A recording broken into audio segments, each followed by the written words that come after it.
Cha mẹ của cô gái không rõ tung tích. Gia đình bác cả không những không lo lắng, mà còn bắt cô giao ra tất cả đồ đạc có giá trị trong nhà. Lại còn vừa dỗ dành vừa lừa gạt yêu cầu cô sang tên nhà. Thậm chí ép cô đi xem mắt với một gã đàn ông xấu xí. Dưới sự kinh hãi suốt nhiều ngày, cô gái đã trực tiếp trút đi. Lúc này Lâm Dịch Tô hiện tại đã trực tiếp xuyên không tới đây. Cô có biết có bao nhiêu đồng chí nữ đang xếp hàng muốn hẹn hò với tôi không? Nghe nói thành phần gia đình cô không tốt, nhưng tôi thấy ngoại hình cô cũng tạm được. Chỉ là hơi gầy một chút. Mẹ tôi nói rồi, vợ phải chọn người bèo bèo mới dễ sinh con trai. May là nhà tôi có thủy tộc. Chỉ cần cô đi theo tôi, chắc chắn có thể nuôi cô béo mầm lên được. Nhưng sau khi gả qua đây, cô phải tranh thủ học nấu ăn với mẹ tôi đấy. Đồng chí nữ mà không biết nấu ăn là không được đâu. Còn nữa nhé, lời phát biểu đầy dầu mỡ của gã xem mắt vẫn chưa kết thúc. Lâm Dịch, tôi đang định cầm đũa gắp miếng thịt kho tàu. Giây tiếp theo cô đã nhìn thấy rõ ràng gã xem mắt. Nước bọt bay tứ tung bắn cả vào trên đó. Lâm Dịch Tô lúc này mới không thể nhịn được nữa. Bước một cái, cô đập mạnh đôi đũa xuống bàn. Chả trách nói nhà anh có thủy tộc.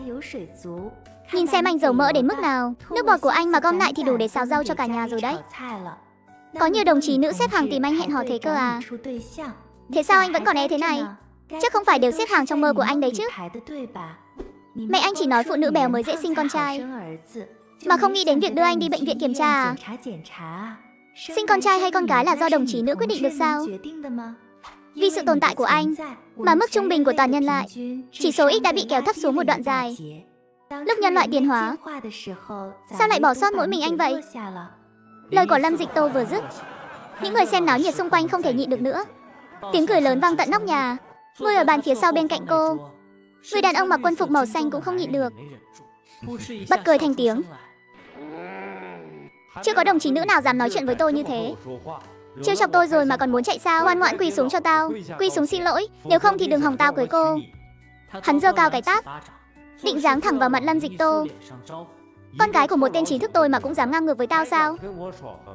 Tao cho cô mặt mũi quá rồi đấy. Người đàn ông mặc quân phục bật dậy, vô thức định đến ngăn cản, ai ngờ cô gái kia lại đột nhiên vút một cái, giơ cao chân lên, đá mạnh một cú thẳng vào bụng dưới của tên đàn ông xem mắt. Động tác nhanh đến mức khiến người ta nhìn không rõ. Nể tình anh đã quỳ xuống nhận lỗi. Tha cho anh đấy. Cút, đến anh cứ đợi đó cho tôi. Ai, thật là đáng tiếc. Hôm nay vốn dĩ cô không muốn đi xem mắt, nhưng ngặt nỗi trong nhà chẳng còn miếng gì ăn, đói đến mức bụng dán vào lưng. Cô mới nhớ ra địa điểm xem mắt là ở nhà hàng, nên mới đến đây. Kết quả là bận rộn nãy giờ mà chẳng ăn được miếng nào. Nhưng lúc này cô lại chẳng hề chú ý đến ánh mắt đầy kinh ngạc của người đàn ông phía sau. Cướp phác hay lắm, vừa nhanh, vừa chuẩn, lại vừa hiểm, hoàn toàn không chút động tác thừa. Nếu không phải không tiện, thật muốn kéo hết đám cấp dưới đến đây để học hỏi cho tử tế. Người thấy mùi thịt thơm phức bay ra từ cửa sổ phục vụ, Lâm Dịch Tô lại cẩn thận lục lọi khắp các túi trên người một lượt. Cuối cùng cũng tìm ra được một hào. Đồng chí, phiền cho tôi một bát mì Dương Xuân nước đỏ. Trên tấm biển gỗ viết rất rõ ràng, mì Dương Xuân 8 xu một bát. Số tiền trên người cô là đủ. Tiền vừa đưa qua, nhân viên phục vụ lại nhìn cô như nhìn kẻ ngốc, rồi lườm cô một cái sắc lẹm. Đưa 2 lạng phiếu lương thực đây. Lâm Dịch Tô nhanh chóng lục lại ký ức một lát, mới phát hiện thời đại này đi ăn không chỉ có tiền là được, mà còn phải đưa phiếu tương ứng nữa. Cái miệng nó, xem ra bữa cơm hôm nay không ăn nổi rồi. Chưa kịp để cô quay người rời đi, một bóng người cao lớn đột nhiên tiến đến trước mặt cô. Này, đồng chí, đây là 2 lạng phiếu lương thực, tôi trả giúp cô ấy. Lâm Dịch Tô ngẩng đầu nhìn lên, chính là đồng chí quân nhân vừa định ra tay giúp đỡ cô. Người đàn ông toát ra vẻ chính trực, ngũ quan tuấn tú, nổi bật, kết hợp cùng đường xương hàm cương nghị, không hiểu sao lại có vẻ đẹp trai phong trần. Đồng chí, cảm ơn anh nhé. Anh thật là người tốt. Người đàn ông cúi đầu nhìn cô một cái, bàn tay đang đưa ra đột nhiên lại thu về. Nhưng giây tiếp theo, anh lại lấy từ trong túi ra 2 tờ tiền và phiếu. Ngại quá, đổi cho cô ấy thành mì thịt sợi đi. Vừa rồi anh đã nhận ra, cô gái này cứ nhìn chằm chằm vào đĩa thịt kho tàu trên bàn, không biết đã nuốt nước miếng bao nhiêu lần rồi. Thấy cô gầy gò như vậy, có lẽ ở nhà cũng không được ăn no, huống chi là được ăn thịt. Lâm Dịch Tô cảm động cúi chào đối phương một cái, đang định hỏi tên và đơn vị của anh để chuẩn bị sau này trả lại. Bỗng nhiên có một quân nhân khác từ cửa chạy vào, thì thầm nhanh vào tai anh 2 câu. Tiếp đó, 2 người họ vội vàng biến mất khỏi cửa. Lâm Dịch Tô không kịp đuổi theo, liền nghe thấy một âm thanh tuyệt vời truyền đến từ cửa sổ. Mì thịt sợi xong rồi. Cô lập tức bừng tỉnh, bưng bát mì thịt sợi tìm một chiếc bàn khác rồi ngồi xuống. Lâm Dịch Tô gắp một đũa mì đưa vào miệng. Ngũ tạng lục phủ được thỏa mãn vô cùng. Người xưa có câu vui quá hóa buồn.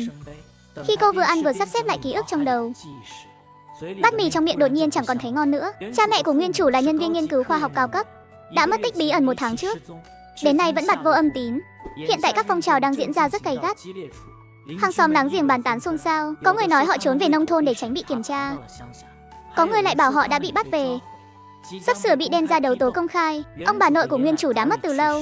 Gia đình bác cả vốn dĩ phải là người thân thiết nhất với cô, nhưng cuối cùng chính đám người thân này không những không bảo vệ cô, mà còn quay lại âm mưu chiếm đoạt gia sản. Nguyên chủ trước khi biến mất đã khổ sở cầu xin Lâm Dịch Tô, hy vọng cô có thể tìm được tung tích của cha mẹ. Lâm Dịch Tô biết mình đã chiếm giữ cơ thể này, nên phải gánh vác phần nhân của này. Thế là cô đã đồng ý. Ăn mì xong, Lâm Dịch Tô bước ra khỏi tiệm cơm nhà nước, rẽ vào một con hẻm nhỏ. Nhân lúc xung quanh không có người, cô liền lách người vào không gian. Cô đến từ cuối thế kỷ 22 để thu thập lại các loài thực vật. Cô đã ngồi máy du hành thời gian, trở về hành tinh xanh trước thời kỳ ông nhiễm công nghiệp. Không gian này chính là được tạo ra vì nhiệm vụ này.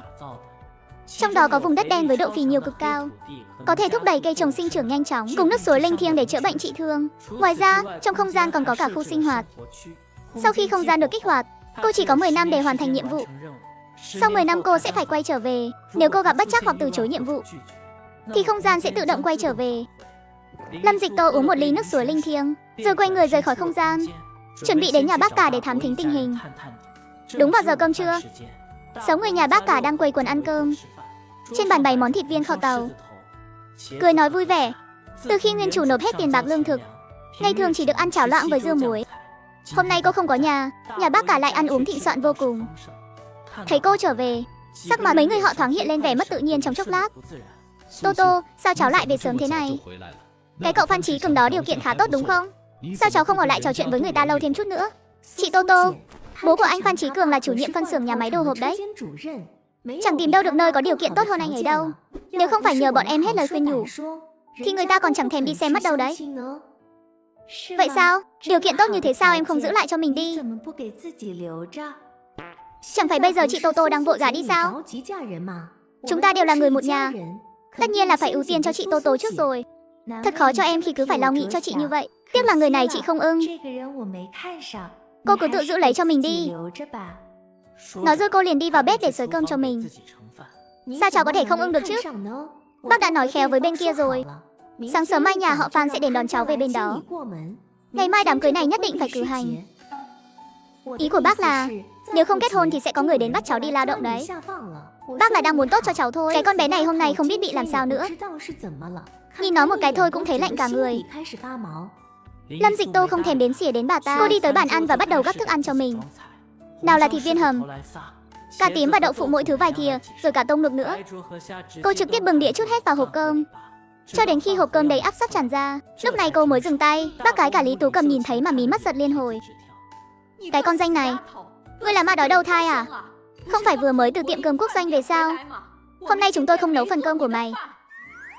Bác cả, tháng trước bác bảo cháu giao hết lương thực, tiền và phiếu của cả nhà cho bác giữ hộ. Kết quả là bác gái cả cho cháu ăn cháo loãng 3 bữa một ngày, lại còn dưa muối nữa. Chuyện này bác biết rõ mà phải không? Hôm nay cháu vừa ra khỏi cửa, mọi người liền bắt đầu ăn thịt. Cháu bụng đói trở về, ăn một miếng cũng không được sao? Nếu đã như vậy thì bác trả lại tiền, phiếu và lương thực cho cháu đi. Cháu không cần bác giữ hộ nữa. Lâm Trấn Đức lườm vợ một cái, liền vội vàng nở nụ cười làm hòa. Su Su, cháu hiểu lầm rồi. Bác nghĩ là ngày mai cháu kết hôn, mọi người đều vui mừng, cho nên mới đặc biệt nấu một bữa ngon. Cho dù cháu không về, thì bác cũng định để dành cho cháu một phần để ăn tối mà. Sao có thể thiếu phần của cháu được chứ? Lâm Dịch Tô tính toán thời gian, đoán chừng cái gã họ Phan kia một lát nữa sẽ dẫn người tìm tới cửa. Nếu bác cả đã nói cơm nước có phần của cháu, vậy thì cháu mang về phòng ăn đây. Đồ xấu xa, không được ăn trộm thịt của nhà tao. Chỗ thịt này không có phần của mày đâu. Nãy bà nội đã nói rồi. Thừa dịp cái của nợ này không có ở đây, một lát nữa sẽ cho cháu nguyên một viên thịt sư tử. Ba, đã bảo mỗi người nửa viên mà. Chú ấy một mình cắp những 3 viên thịt sư tử liền. Tôm cũng bị lấy đi hơn nửa rồi. Cũng không trách đứa trẻ không bằng lòng được. Đồ xấu xa, trả lại thịt sư tử cho tôi. Bình thường mọi người dạy bảo con cái như thế này sao? Dạy bảo cái gì chứ? Chẳng lẽ số thịt này không phải mua bằng tiền và phiếu thịt tôi đưa sao? Hay là chúng ta cùng ra ngoài ngõ, nhờ hàng xóm láng giềng phân xử giúp, xem thử hôm nay chỗ thịt này tôi có được ăn hay không. Bác cả, hay là bác trả lại tiền, phiếu và lương thực cho cháu đi, để cháu tự ăn riêng cho xong. Đúng là đồ thiển cận. Không Mai, mau dỗ dành đứa nhỏ đi, đừng để nó làm loạn nữa. Ái Quốc, mau ăn cơm đi. Ăn xong một lát nữa còn phải đi sang tên nhà cửa nữa mà. Đúng, Tô Tô à, trẻ con không hiểu chuyện, cháu đừng giận. Cháu mau về ăn cơm trước đi. Lát nữa ăn xong chúng ta sẽ đến sở quản lý nhà đất để sang tên. Ồ, cháu không có vấn đề gì cả. Chỉ sợ chiều nay mọi người không rảnh thôi. Biết đâu lát nữa nhà mình lại có khách đến đấy. Lâm Dịch Tô xoay người trở về sân nhà mình ở ngay bên cạnh. Đóng cửa lại, cô thu chỗ thức ăn vào trong không gian. Số lương thực, tiền và phiếu mà bọn họ đã lấy đi, tôi cũng phải tìm cơ hội lấy lại tất cả. Nhưng việc cấp bách nhất bây giờ là tìm được người mua thích hợp cho ngôi nhà này. Cô đang mải suy nghĩ thì bên cạnh truyền đến tiếng đập cửa. Lâm Dịch Tô, có giỏi thì cút ra đây cho tôi. Lâm Ngọc Kiều, cô dám lừa ông đây à? Cô cũng cút ra đây cho tôi luôn. Sắc mặt của mấy người đang ăn trong nhà lập tức thay đổi. Còn chưa kịp ra mở cửa thì cửa lớn đã bị người từ bên ngoài tông mạnh vào. Hóa ra là anh Chí Cường à? Chẳng phải chúng ta đã hẹn sáng mai mới đến đón dâu sao? Sao giờ này anh đã qua đây rồi?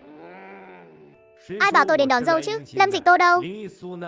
Bảo cô ta cút ra đây. Mấy người nhìn nhau ngơ ngác, không ai biết đã xảy ra chuyện gì. Anh Chí Cường, có phải chị Tô Tô đã làm gì khiến anh giận không?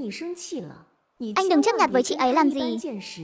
Chị ấy chỉ là ngại quá nên không nỡ thừa nhận thôi. Miệng chị ấy thì nói không thích anh, chứ trong lòng chắc chắn là thích phát chót rồi. Vừa rồi chị ấy vậy còn nói với tụi em là cực kỳ hài lòng với anh đấy. Cô ta bảo là hài lòng với tôi sao? Cái hạng người như cô ta mà cũng biết ngại à? Anh bớt giận đi. Anh chưa ăn cơm phải không? Hay là ăn một chút trước đi, em đi gọi Lâm Dịch Tô qua đây. Có hiểu lầm gì thì chúng ta gặp mặt nói rõ. Phan Chí Cường đúng là chưa ăn trưa. Lúc này sau khi hắn chạy khỏi tiệm cơm nhà nước, hắn lập tức bắt đầu đi gọi người khắp nơi, định cho người phụ nữ Lâm Dịch Tô đó một bài học. Thấy trên bàn có sẵn cơm canh, cả đám ngồi xuống như mấy ông tướng. Có bấy nhiêu đồ ăn thôi sao? Đủ cho ai dính kẽ răng chứ? Trưa nay ở tiệm cơm nhà nước đều là tôi trả tiền, mà một miếng cũng chưa kịp ăn, toàn bị con nhỏ đó làm cho tức nghẹn rồi. Đi xào thêm mấy món nữa đi. Cô mau đi gọi Lâm Dịch Tô qua đây, bảo cô ta trực tiếp xin lỗi đồng chí Chí Cường. Lâm Ngọc Kiều vâng dạ, đi tìm người, gõ cửa hồi lâu cũng không thấy ai thưa. Lâm Ái Quốc leo tường qua xem, người đã biến mất tăm từ lúc nào rồi. Cái con nhỏ này chắc chắn là biết chiều nay sẽ có người đến gây chuyện, còn bày đặt nói là có khách đến. Anh thấy nó chính là cô ý đấy. Anh ơi, giờ không tìm thấy người thì phải làm sao? Tên Phan Chí Cường đó không dễ đụng vào đâu. Ngộ nhỡ hắn nhất quyết sống chốt không chịu cưới Lâm Dịch Tô. Chúng ta tìm đâu ra người thích hợp để thay thế bây giờ? Em lại đây, anh bảo cho cách này.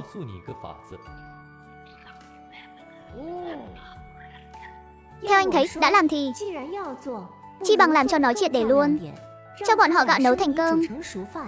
Sau đó chúng ta gọi người đến xem. Đến lúc đó dù nó không muốn gả, cũng không còn do nó quyết định nữa rồi.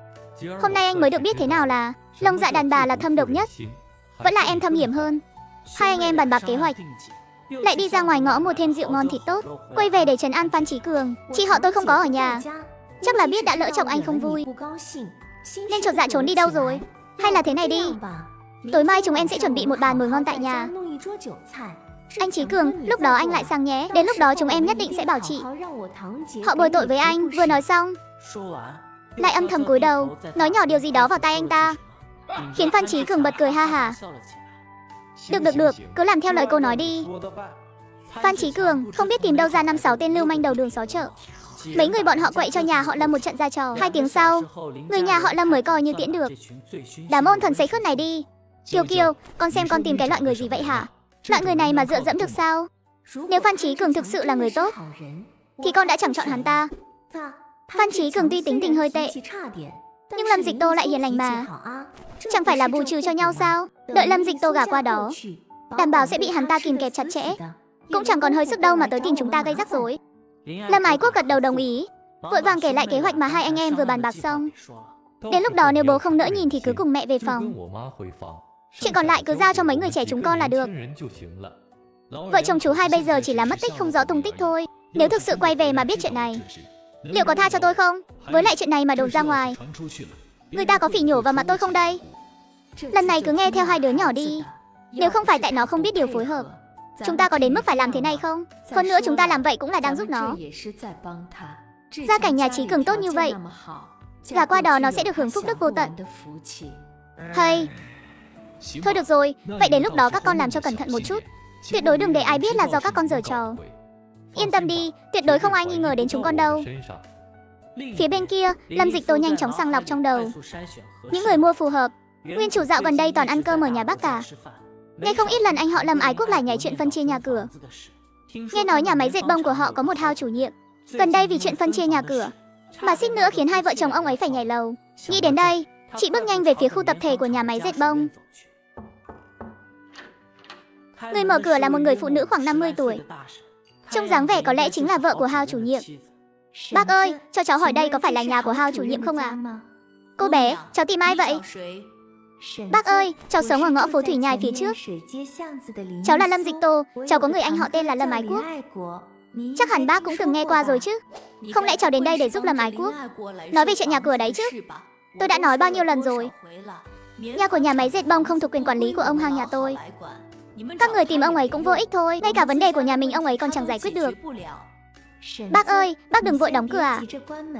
Cháu đến đây đúng là vì chuyện nhà cửa, nhưng không phải là chuyện phân nhà, mà là muốn hỏi xem hai bác có muốn mua nhà không?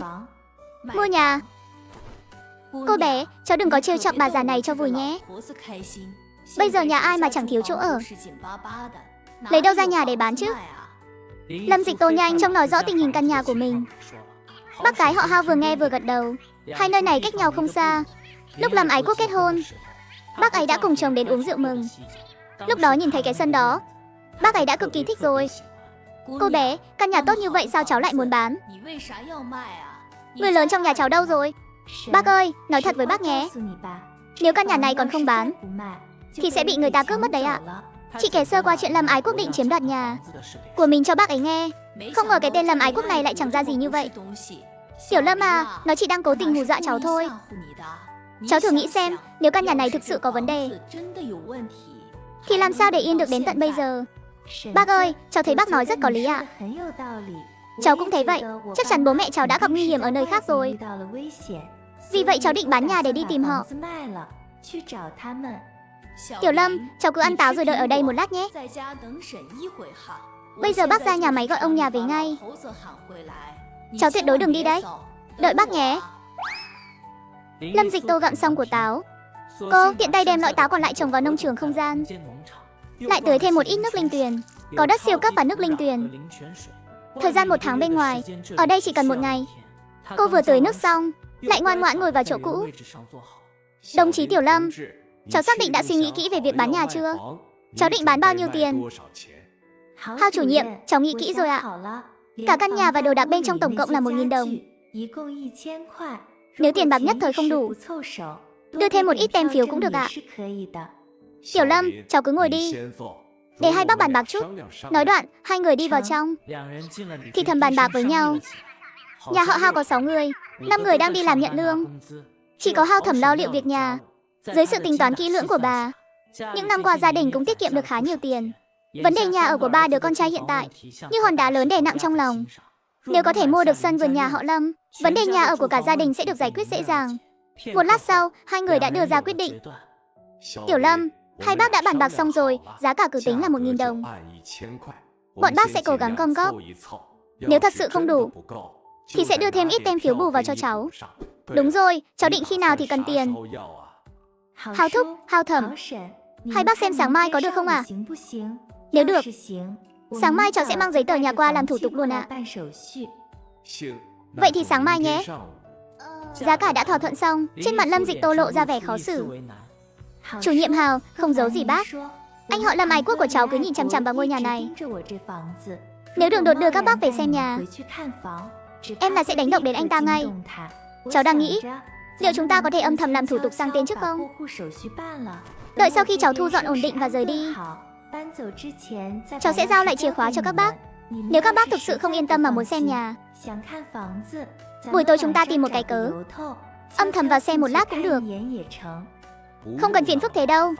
Nhà cháu bác đã đến mấy lần rồi, xây cùng lúc với nhà bác cả cháu. Bố cục thế nào bác đều nắm rõ. Đợi Lâm Ái Quốc phát hiện ra nhà đã bán cho bác, Cậu ta dám làm loạn sao? Dưới trường bác quản lý bao nhiêu người cơ chứ? Cả hai vợ chồng nó đều làm ở nhà máy của bác. Trừ khi là không muốn giữ bát cơm này nữa. Tiễn Lâm Dịch Tô xong, hai ông bà phấn khích đến mức suýt thì nhảy cẫng lên. Nhưng chủ nhiệm Hào nhanh chóng bình tĩnh lại. Đừng vội mừng quá. Bà mau đi gọi điện thoại đi. Gọi mấy đứa nhỏ về hết đây. Chia nhau ra mà gom tiền vào phiếu.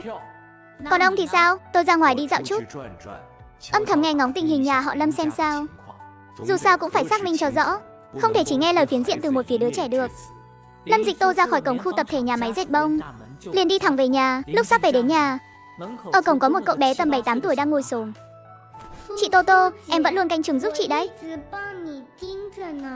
Cả nhà bác cả chị không ai bị đánh đâu. Cũng không có ai đập phá đồ đạc gì cả. Chỉ là Lâm Ái Quốc đã lẻn vào sân nhà chị, còn lén lén lút lút thì thầm với Lâm Ngọc Kiều. Thì thầm nửa ngày trời, không biết là đang nói cái gì. Sau đó hai người họ mua rất nhiều rượu ngon thịt tốt để chiêu đãi đám người đó. Họ vừa mới đi xong, Lâm Dịch Tô từ trong túi lấy ra 2 viên kẹo sữa thỏ trắng, đưa cho cậu bé. Ngoan, đừng kể cho ai nghe nhé. Lúc này, nhà bác cả họ Lâm vẫn luôn chú ý động tĩnh bên cạnh. Nghe thấy tiếng cô mở cửa về liền đi theo qua. Tô Tô, chiều nay cháu chạy đi đâu thế? Bác đã tìm cháu cả buổi trời. Có phải cháu sớm biết Phan Chí Cường sẽ đến gây rắc rối nên cố ý trốn đi rồi không? Phải đó, cháu có biết Phan Chí Cường đó khó nhằn thế nào không? Sao cháu dám tỏ thái độ với cậu ta chứ? Biết anh ta khó nhằn mà các người còn đặc biệt giới thiệu cho cháu. Cháu có đụng chạm gì anh ta đâu. Chẳng qua là không ưng anh ta thôi mà. Chẳng lẽ xem mắt một lần là nhất định phải gả sao? Mấy người họ thấy cô cứng đầu cứng cổ, liền có chút hoảng hốt. Tô Tô, có phải cháu vẫn còn nhung nhớ cái hôn ước từ trong bụng mẹ kia không? Đừng nằm mơ nữa. Tình cảnh nhà cháu hiện giờ, người ta tránh còn không kịp. Cháu mà đến đó chỉ là tự dứt lấy nhục thôi. Bọn bác đều là vì muốn tốt cho cháu. Nếu cháu còn không mau chóng gả đi, bọn bác muốn bảo vệ cũng không bảo vệ nổi. Biết đâu vài ngày nữa, thông báo đi xuống nông thôn sẽ rơi xuống đầu cháu đấy. Bác cả, vậy bác nói xem bây giờ phải làm sao? Hôm nay bác đã nói, hết lời khuyên nhủ, Phan Chí Cường mới đồng ý cho cháu thêm một cơ hội. Tối mai cậu ta rảnh bác sẽ lại mời cậu ta đến. Người trẻ các cháu cứ ngồi lại nói chuyện với nhau, nói rõ hiểu lầm ra là không sao nữa, được chứ? Đều nghe theo bác cả. Thấy cô đồng ý, trên mặt mấy người họ liền lộ ra nụ cười đầy ẩn ý. Sau khi nhà bác cả rời đi, Lâm Dịch Tô đem những đồ đạc ít ỏi còn lại gom hết lại, rồi thu hết vào không gian. Cô lại đặc biệt lấy từ dưới rừng ra văn tự nhà và số hộ khẩu. Mở chiếc hộp ra, một tấm ảnh gia đình hiện ra trước mắt. Cha mẹ trong tấm ảnh lại giống cha mẹ cô ở trái đất thời mặt thế, đến 7-8 phần. Nhìn những đường nét quen thuộc này, cô không kìm được mà đỏ hoe mắt. Bản thân và nguyên chủ giống nhau đã là trùng hợp rồi. Tại sao đến cả cha mẹ cũng giống đến thế này? Đúng lúc này, cô chợt nhớ ra, cha mẹ từng nói đã để lại cho cô một thứ có thể phòng thân. Còn dặn cô nếu không đến mức vạn bất đắc dĩ thì đừng động vào, mà thứ đó được chôn ở trong sân. Cô gái chỉ đào một cái hố ở sân sau nhà mình, không ngờ lại đào lên được từng hòm tiền, phiếu và vàng. Hóa ra đây đều là những thứ cha mẹ mất tích để lại cho cô. Sau khi lấy những thứ này ra, Lâm Dịch Tô mới phát hiện dưới đáy hòm còn có một bức thư. Con gái Tô Tô yêu quý, khi con đọc được bức thư này, chắc hẳn con đang đối mặt với hoàn cảnh khó khăn nhất. Đừng sợ, việc con cần làm là sống thật tốt, kiên nhẫn chờ đợi ngày chúng ta đoàn tụ. Nếu không thể ở lại Ngô Thành được nữa, thì hãy lập tức ra ga tàu hỏa mua vé, đến Kinh Thị tìm bác Chu và dì Phương của con. Dì Phương là bạn thân nhất của mẹ. Dì ấy sẽ thu xếp ổn thỏa mọi việc cho con. Còn về chuyện hôn sự, đợi sau khi con đích thân gặp thằng bé nhà họ Chu đó, rồi mới quyết định có gả hay không. Cuối thư là địa chỉ và cách thức liên lạc với nhà họ Chu ở Kinh Thị, cùng lời nhắc nhở con gái đi xin giấy giới thiệu ở khu phố. Vì cha mẹ đã nói trong thư là sẽ đoàn tụ, ít nhất chứng minh họ tạm thời không có nguy hiểm đến tính mạng. Có lẽ họ chỉ vì nguyên nhân đặc biệt nào đó mà buộc phải rời đi. Lâm Dịch Tô suy nghĩ một lát, nhanh chóng quyết định làm theo sự sắp xếp trong thư, đi một chuyến đến Kinh Thị. Vốn dĩ cô còn lo không có lý do chính đáng, khó lòng xin được giấy giới thiệu. Hiện tại vừa hay có thể lấy danh nghĩa đi Kinh Thị nương nhờ hôn phu để đi trước, rồi tìm cơ hội điều tra tung tích của cha mẹ. Sáng sớm ngày hôm sau, Lâm Dịch Tô ăn xong một bữa sáng ngon lành, rồi mới đứng dậy đi về phía khu tập thể của nhà máy dệt bông. Tiểu Lâm à, thời gian hơi gấp, chúng tôi chỉ gom được 800 đồng thôi, còn lại đều là các loại phiếu. Chờ đêm qua đi. Lâm Dịch Tô nhanh chóng đếm tiền xong, lấy giấy tờ nhà ra. Hao, chủ nhiệm, đây là giấy tờ nhà. Ông xem qua trước đi. Nếu không có vấn đề gì, bây giờ chúng ta cùng đến phòng quản lý nhà đất làm thủ tục sang tên luôn. Nghe đến đây, ba người con trai nhà họ Hao đều đồng loạt đứng bật dậy, bộ dạng như muốn tất cả cùng đi theo. Các con đều đi làm hết đi, đừng để người ta thấy có gì bất thường. Chuyện sang tên chỉ cần tôi và mẹ các con đi là được rồi. Nhớ kỹ, muốn được dọn vào ở suôn sẻ thì tất cả phải giữ kín miệng cho tôi. Bố yên tâm đi, bọn con sẽ không nói với ai đâu. Ba người thuận lợi làm xong thủ tục sang tên. Nghĩ đến việc lát nữa mình còn phải đi chuyển hộ khẩu và xin giấy giới thiệu, Lâm Dịch Tô bèn chủ động thỉnh giáo. Chuyện này đơn giản thôi, dù sao thì bác cũng xin nghỉ cả buổi sáng rồi. Bác và dì Thẩm sẽ đi cùng cháu, cùng làm xong hết mọi thủ tục luôn. Lâm Dịch Tô đến nơi mới biết, hóa ra chủ nhiệm ủy ban khu phố là mẹ vợ tương lai của người con thứ hai nhà họ Hao. Chẳng cần hỏi han gì nhiều, bà ấy trực tiếp chuyển hộ khẩu của Lâm Dịch Tô về khu phố, tiện tay viết luôn giấy giới thiệu. Sau khi hẹn với vợ chồng nhà chủ nhiệm Hao, trưa mai sẽ bàn giao nhà, Lâm Dịch Tô thở phào nhẹ nhõm. Chiều đến, cô lại tới hợp tác xã mua bán, tích trữ không ít nhu yếu phẩm bỏ vào không gian. Khi về đến nhà, trời đã tối hẳn. Vừa mới bước vào con hẻm, nhóm người bác cả đã hùng hổ vây lấy cô. Lâm Dịch Tô, cháu lại chạy đi đâu rồi? Cháu có biết chúng ta đã tìm cháu bao lâu rồi không? Các người tìm cháu làm gì? Cháu cũng lớn thế này rồi, chẳng lẽ còn có thể đi lạc được sao? Bác cả, hôm nay cháu đi leo núi với bạn học. Bác cho cháu ít tiền đi, lần nào đi chơi cũng để bạn học bao. Ngại chết đi được. Cái con bé này, ngày mai gả đi rồi, sao tâm tính vẫn còn ham chơi như vậy? Hơn nữa chút tiền trong tay cháu còn chẳng đủ cho cháu ăn uống, thì làm gì còn dư lại đồng nào. Bác cả, lúc trước bác đã lấy từ nhà cháu bao nhiêu thứ, tôi đều nhớ rõ mồn một. Bác chắc chắn là một mình cháu đã tiêu sạch hết rồi chứ? Tiền trong nhà bình thường đều do bác gái cháu quản lý. Để lát nữa bác hỏi bà ấy xem sao. Đều là người một nhà cả, không cần phải phân chia rạch ròi quá như vậy đâu. Nói đúng lắm, người một nhà tất nhiên không cần phân chia rạch ròi quá rồi. Chị Tô Tô, khoan hãy nói những chuyện này nữa. Anh Chí Cường cũng đã đến rồi, chỉ chờ mỗi chị thôi đấy. Trên bàn ăn của nhà bác cả đã bày biện đầy một bàn thức ăn ngon. Đồng chí Lâm Dịch Tô, hôm qua là tôi không đúng, là do tôi quá nôn nóng. Thực ra đứa đầu là con trai hay con gái cũng vậy thôi. Nhỡ là con gái, chúng ta vẫn có thể sinh thêm vài đứa nữa mà. Chén rượu tạ lỗi này uống đi, sau này chúng ta cùng nhau sống thật tốt. Lâm Dịch Tô nhạy bén nhận ra chén rượu của mình so với màu sắc của những người khác hơi có chút khác biệt. Cái chén cũng không cùng một bộ. Đúng là người một nhà này ngay cả diễn kịch cũng không chịu làm cho cẩn thận. Nhưng mà cháu không biết uống rượu đâu, bác cả và mọi người đều biết mà. Chị Tô Tô, chén rượu này nhất định phải uống. Anh Chí Cường đã xin lỗi rồi, chị không uống là không nể mặt anh ấy rồi. Thế này đi, em uống cùng chị. Lâm Dịch Tô giả vờ đưa tay ra ngăn cản, thuận tay trao đổi chén nước. Chị xem, chẳng cay chút nào cả. Dẫu sao Kiều Kiều đã uống rồi, vậy chị cũng uống. Mọi người thấy vậy đều thở phào nhẹ nhõm. Tô Tô à, cháu xem Kiều Kiều vì chuyện đại sự cả đời của cháu mà bận rộn ngược xuôi. Đợi đến lúc cháu gả vào nhà họ Phan sống sung sướng thì nhất định không được quên Kiều Kiều đâu đấy. Bác gái cả, bác cứ yên tâm đi. Làm sao cháu có thể quên Kiều Kiều được chứ? Chắc chắn cháu sẽ để em ấy được hưởng phúc cùng. Nói xong, cô liền giả vờ không chịu được rượu mà ôm đầu. Có chuyện gì thế này? Sao đầu mình lại choáng váng thế này? Chắc là chị Tô Tô say rồi.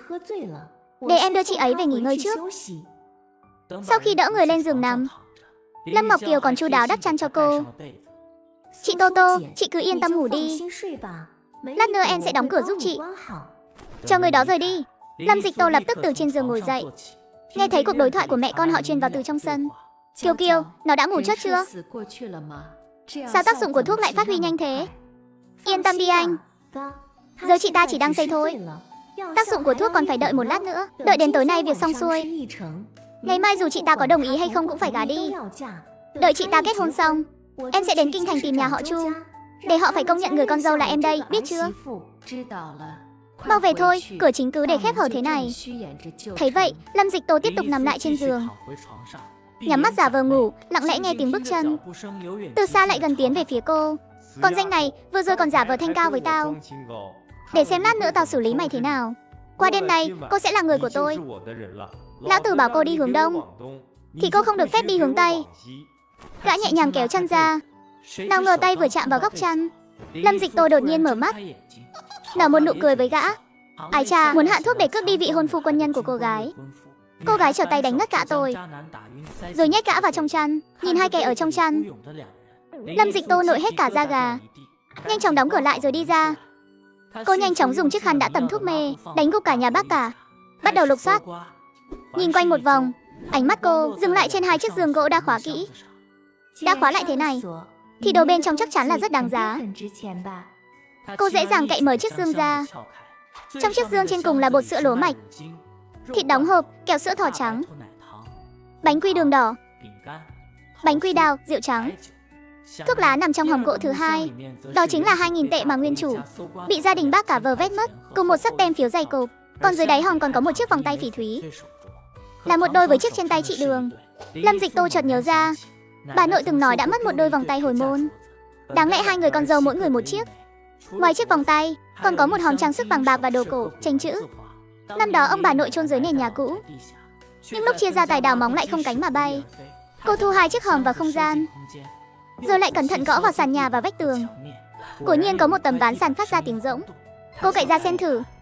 Bên dưới giấu một chiếc hòm gỗ lớn, và bên trong chính là những món đồ cổ, tranh chữ cùng trang sức vàng bạc ngọc thạch bị mất. Tiếp đó cô lại bắt đầu quét sạch phòng khách và nhà bếp. Cứ như vậy bận rộn đến tận nửa đêm, Lâm Dịch Tô mới về phòng rồi ngủ thiếp đi. Xong rồi. Nhà có trộm vào rồi. Đồ đạc bị trộm sạch sành xanh rồi. Lũ trộm trời đánh này, tôi không sống nổi nữa rồi. Mau báo công an đi. Nghe thấy tiếng động, Lâm Ái Quốc và Quách Hồng Mai cũng từ trong phòng lao ra. Nhìn căn phòng trống rỗng, tức thì ngay người ra. Ba mẹ, bình thường hai người ngủ đâu có sâu, sao trộm dọn sạch nhà mà hai người chẳng hay biết gì vậy? Những người hàng xóm nghe tiếng chạy tới bàn tán xôn xao. Lâm Dịch Tô mặc quần áo tử tế rồi đi tới, vẻ mặt đầy vẻ lo lắng. Bác Ái cả, có chuyện gì vậy? Thứ gì bị trộm à? Lâm Trấn Đức và Lưu Tú Cầm nhìn thấy cô thì thoáng ngẩn ra.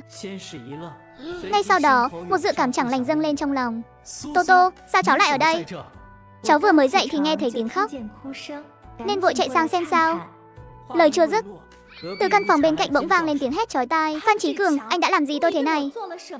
Tôi liều mạng với anh làm sao mà biết được? Không phải đều do em sắp đặt sao? Hỏng rồi, Kiều không phải bị kẻ xấu bắt giữ rồi chứ? Lâm Dịch Tô nhanh chóng dẫn mọi người chạy đến đó. Hai người các người lại dám làm chuyện đồi phong bại tục thế này? À, thật bẩn mắt quá đi mà. Lâm Trấn Đức và Lý Tú Cầm vừa mới chen vào, trông thấy cảnh tượng này, suýt chút nữa là ngất lịm tại chỗ. Đồ khốn khiếp, tối qua chẳng phải lời định nói ra, nhưng rồi lại nuốt ngược vào trong sao. Phan Chí Cường cũng chẳng khá khẩm hơn là bao. Đầu óc anh ta bây giờ đang choáng váng dữ dội. Lâm Ngọc Kiều cứ liên tục che mặt. Là do cậu làm đúng không? Chắc chắn là cậu. Kiều, em có ý gì vậy? Chẳng phải em nói muốn giới thiệu anh ta cho chị sao? Nếu em thực sự thích anh ta thì cứ việc nói thẳng ra, cần gì phải lén lén lút lút. Nếu không phải hôm nay nhà bị trộm, có phải chị sẽ mãi bị bịt mắt bắt phong tay, rồi hồi đồ gà vào nhà họ Phan không? Phan Chí Cường vừa định bỏ chạy, Lâm Dịch Tô liền chặn anh ta lại. Đứng lại. Phan Chí Cường, anh đã hại Kiều thành ra thế này, giờ định phủi mông bỏ chạy sao? Phan Chí Cường liếc nhìn Lâm Ngọc Kiều. Anh ta muốn đùn đầy trách nhiệm, nhưng lại sợ bị cô ta cắn ngược lại. Dù sao thì kế hoạch tối qua cũng không thành công. Trái lại anh ta và Lâm Ngọc Kiều còn bị bắt của tang tại trận. Vạn nhất bị khép vào tội lưu manh thì còn rắc rối hơn nữa. Anh ta đành phải đâm lao theo lao mà nhận. Tôi và Ngọc Kiều tâm đầu ý hợp, đang tìm hiểu nhau. Tối qua mới vừa xác định quan hệ, sau đó thì không kìm lòng được. Vốn dĩ sáng nay tôi định qua đây giải thích rõ ràng với cô, không ngờ cô lại đến trước. Vậy thì vừa hay ngay trước mặt mọi người. Tôi nói lại một lần nữa, người tôi thích là Lâm Ngọc Kiều. Tôi sẽ sớm cưới cô ấy về nhà. Mọi người vừa nghe anh ta đích thân thừa nhận, liền lập tức xôn xao kinh ngạc. Ôi, các người xem kìa, hôm kia tên họ Phan dẫn theo bao nhiêu người đến gây chuyện. Chuyện tối qua bị trộm, liệu có liên quan đến bọn họ không? Đúng vậy, tối qua anh trước xây cả nhà chúng tôi, rồi sau đó lén lút sai người đến trộm đồ. Bản thân anh còn dám chạy vào phòng em gái tôi. Á, các người nói bậy gì thế? Tối qua tôi cũng uống say, nếu là tôi làm, sao tôi không chạy? Hơn nữa các người hãy làm rõ đi. Tối qua là các người cầu xin tôi đến, chứ không phải tôi tự muốn đến. Mấy người nhà họ Lâm nhìn nhau ngơ ngác. Sau khi bình tĩnh lại cũng thấy không khả thi. Lâm Ái Quốc đột nhiên nhìn Lâm Dịch Tô đầy nghi ngờ. Có phải mày tìm người làm không? Anh nói gì thế? Anh quên rồi sao? Đồ đạc nhà em trước đây đều bị nhà anh lấy hết rồi. Bây giờ toàn bộ bị trộm mất rồi. Bác cả, cháu không cần biết. Bác phải bồi thường cho cháu. Mấy người đang nói chuyện. Công an bảo Lâm Dịch Tô phối hợp làm bản tường trình. Dẫn công an sang nhà bên cạnh, nhìn thấy ngôi nhà trống trơn không còn gì. Công an cũng ngẩn người, cứ tưởng nhà cô cũng bị trộm. Cô đưa ra một bản danh sách, đồng chí công an. Nhưng món đồ này vốn dĩ đều bị nhà ái quốc lấy đi. Nếu có thể tìm lại được, xin hãy trả lại trực tiếp cho tôi. Tôi không muốn để họ bảo quản nữa. Cô yên tâm, chúng tôi nhất định sẽ cố gắng hết sức giúp cô truy tìm tài sản. Tiễn công an về, Lâm Dịch Tô lập tức xuất phát đi tìm chủ nhiệm Hách. Không lâu sau, cô liền dẫn theo gia đình chủ nhiệm Hách, tay xách nách mang túi lớn túi nhỏ quay về. Nhà bác cả vừa làm xong bản tường trình cũng đi theo. Tô Tô, mọi người đang làm gì thế này?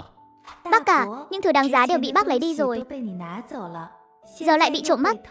Nhà cháu không còn sót lại một hạt gạo nào. Bác định bắt cháu sống sao đây? Hàng xóm khuyên cháu nên cho thuê nhà, nhưng cháu nghĩ thuê không bằng bán.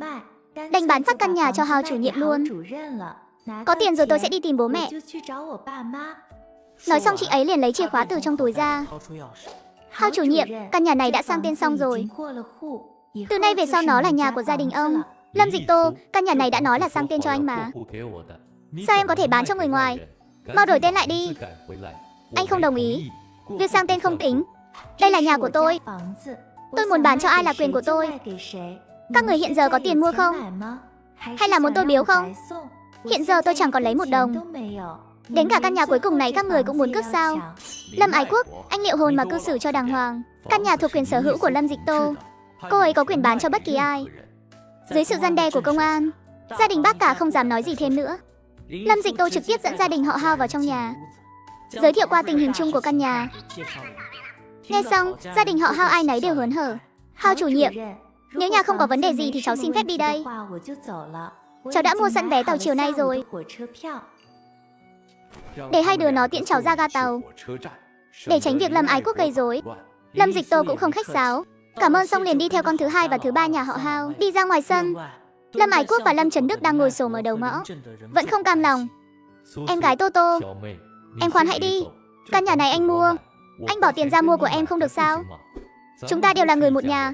Chỗ này vốn là nhà tổ của họ Lâm chúng ta. Dù có là mua, em cũng nên ưu tiên bán cho anh chứ. Nếu ông bà dưới suối vàng mà biết, chắc chắn sẽ trách mắng em đó. Lâm Dịch Tô nhớ lại, gia đình này đã sớm chiếm của hồi môn của bà nội làm của riêng, khiến cô ấy phải đau lòng vô ích suốt bao nhiêu năm. Càng nghĩ càng tức. Lâm Ái Quốc, cậu bây giờ nghèo đến nỗi cái quần dài cũng chẳng còn. Cậu lấy cái gì để mua nhà của tôi? Dùng cái da mặt dày của cậu sao? Đúng rồi, tối qua tôi nằm mơ thấy bà nội. Bà nói cả nhà các người làm ác quá nhiều, ắt sẽ gặp tai kiếp. Còn nhắc tôi đừng có xía vào chuyện bao đồng. Vốn dĩ tôi chỉ coi đó là một giấc mơ, nào ngờ sáng nay tỉnh dậy mới phát hiện bà nội là đặc biệt báo mộng cho tôi. Cậu nói xem tại sao bà lại không báo mộng cho các người? Để nhắc nhở các người chứ. Lâm Ái Quốc dùng mình một cái, nhờ tới thứ đang chôn dưới đất ở nhà. Của hồi môn của bà nội cũng bị trộm, không khỏi thấy da đầu tê dại. Bác cả chợt nhận ra có điều không đúng. Lâm Dịch Tô, là cô đã trộm đồ của nhà chúng tôi đúng không? Cô đã sớm biết nhà chúng tôi lấy của hồi môn của bà nội. Mau giao ra đây. Đó đều là thứ ông nội bà nội để lại cho tôi. Bà nội đã lải nhải mười mấy năm chuyện của hồi môn bị trộm. Hàng xóm láng giềng ai mà không biết. Bây giờ bác lại nói là để lại cho bác. Bác đừng có ở đây mà gây sự vô lý. Mở chiếc dương ra, để mọi người xem thử bên trong rốt cuộc có đồ của nhà họ Lâm chúng tôi hay không. Mở thì được thôi, nhưng bác phải nói rõ trước mặt mọi người. Của hồi môn của bà nội, năm đó có phải bác đã tự ý lấy đi hay không? Nếu không làm sao tôi biết được. Hôm nay bác có phải lại muốn ăn vạ đồ của nhà chi hai chúng tôi không? Bác cả nhìn hàng xóm đang tụ tập ngày càng đông xung quanh, lại chắc chắn đồ vật nhất định đang giấu trong dương của cô ta. Đành phải cắn răng thừa nhận là tôi lấy. Thì đã làm sao? Tôi là con trưởng nhà họ Lâm, thay bà ấy trông coi thì có gì sai? Lâm Dịch Tô chờ chính là câu nói này. Cô nhanh chóng nói thầm vài câu với ông Hào ở bên cạnh. Vài phút sau ông ấy đã dẫn các đồng chí công an quay lại. Bác hãy đem những lời vừa nói lại một lần nữa trước mặt các đồng chí công an. Tôi tự nhiên sẽ mở dương ra. Của hồi môn của bà nội có phải bác lấy không? Đúng là tôi lấy. Nhưng đó đều là đồ của nhà họ Lâm chúng ta. Bây giờ tôi chỉ cần lấy lại phần thuộc về mình. Nhận được lời xác nhận này, Lâm Dịch Tô lúc này mới mở chiếc dương ra. Lâm Trấn Đức và Lâm Ái Quốc không đợi được nữa mà nghé mắt vào xem. Trong dương ngoài quần áo ra thì chỉ có mấy món đồ lặt vặt không đáng tiền. Đồ đâu? Bảo bối của nhà họ Lâm chúng ta đâu?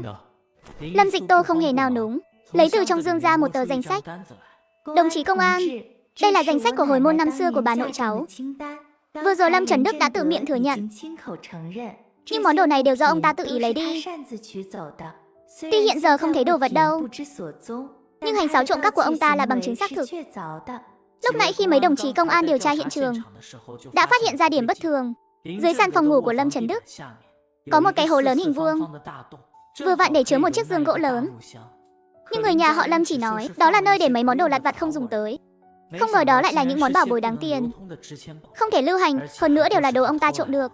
Lâm Trấn Đức, đi theo chúng tôi một chuyến. Trong khi nhà bác cả họ Lâm đang hỗn loạn như một nồi cháo, Lâm Dịch Tô đã xách hành lý của mình, thuận lợi đi tới ga tàu hỏa. Từ Ngô Thành đến Kinh Thị, phải ngồi dòng dã suốt một ngày một đêm.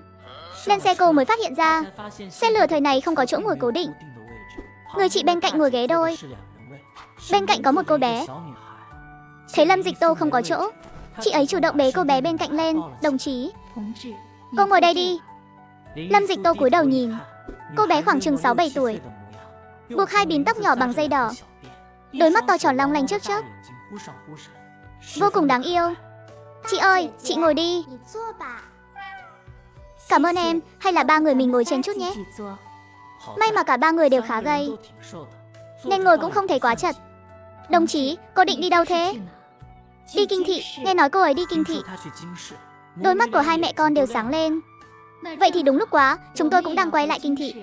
Đúng lúc có thể làm bạn đồng hành suốt chặng đường. Đúng rồi, tôi tên là Diêu Mạn Lâm. Đây là con gái tôi, Nguyệt Nguyệt. Chị gái ơi, chúng em đi hộ thị thăm bà ngoại. Bây giờ đang về nhà tìm ba. Nhà chị cũng ở Kinh Thị à? Lâm Dịch Tô không biết người ở thời đại này liệu có phải ai cũng nhiệt tình như thế không. Tự nhiên như người quen vậy. Dù sao thì cô cũng không quen cho lắm. Đi xa bên ngoài, cẩn thận một chút luôn không bao giờ thừa. Không phải. Thấy cô không có ý định muốn tiếp tục trò chuyện, Diêu Mạn Lâm cũng không khơi mào chủ đề nữa. Nguyệt Nguyệt, trên tàu đông người lắm. Nếu con cảm thấy chỗ nào không khỏe thì phải bảo mẹ biết, nhớ chưa? Vâng, con biết rồi. Mẹ ơi, giây tiếp theo, cô bé lấy từ trong túi ra một viên kẹo, đưa đến trước mặt Lâm Dịch Tô. Chị ơi, ăn kẹo đi. Không đợi Lâm Dịch Tô từ chối, bàn tay nhỏ bé đã nhét viên kẹo vào tay cô. Cảm ơn em. Ban ngày, trong toa tàu ồn ào náo nhiệt, hỗn loạn và ầm ĩ.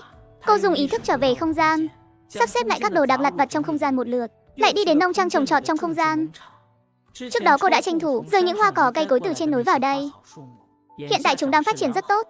Vừa thu hồi ý thức, liền thấy có nhân viên tàu hỏa đang đẩy một chiếc xe đẩy bằng sắt đi tới. Lâm Dịch Tố liếc nhìn suất cơm hộp trên xe đẩy, ngửi thấy mùi vị cũng khá ngon, nên cũng thấy hơi động lòng. Tuy trong không gian có cơm canh nóng sốt, nhưng lại không tiện lấy ra trước mặt nhiều người như vậy. Đồng chí, cho tôi một phần cơm hộp có thịt. Bao nhiêu tiền vậy? Cô đã mua phiếu ăn chưa? Phiếu ăn? Diêu Mạn Lâm ở bên cạnh thấy vậy, vội vàng lấy từ trong túi ra 2 tờ phiếu ăn, đưa tới. Đồng chí, đổi cho tôi 2 phần cơm hộp, đều lấy loại có thịt. Nhận lấy cơm, Diêu Mạn Lâm trực tiếp đưa một hộp cho cô. Đây là lần đầu tiên em đi xa nhà nhỉ? Cơm hộp trên tàu hỏa đều phải mua phiếu ăn trước, đến giờ ăn thì lấy phiếu ăn ra đổi. Bên toa ăn bán được bao nhiêu phiếu thì nấu bấy nhiêu suất cơm, đều có định lượng cả. Vừa hay chị mua 2 tờ phiếu, nhường lại cho em một hộp nhé. Lâm Dịch Tô giờ khóc giờ cười. Thời buổi này ăn được bữa cơm đúng là khó thật đấy. Nhìn hộp cơm mà Diêu Mạn Lâm đưa tới, cô bỗng thấy hơi ngại. Không cần đâu, không cần đâu ạ. Tự em cũng có mang theo lương khô, em ăn tạm một chút là được rồi. Không sao đâu, cầm lấy đi. Vừa hay trước khi lên tàu chị ăn hơi nhiều, giờ vẫn chưa thấy đói. 2 mẹ con chị ăn chung một suất là đủ rồi. Lâm Dịch Tô thấy chị ấy sảng khoái như vậy, liền vội vàng móc ra 3 hào đưa qua. Ăn cơm xong, cô chủ động lấy từ trong túi xách ra một gói bánh ngọt. Chị ơi, đây là bánh mai hoa em mang từ Ngô Thừa tới. Mọi người nếm thử đi, để Diêu Mạn Lâm không phải em ngại. Cô lấy đại một miếng trong đó ra ăn trước. Diêu Mạn Lâm cũng không khách sáo, tiện tay lấy 2 miếng. Oa, ngon quá đi mất.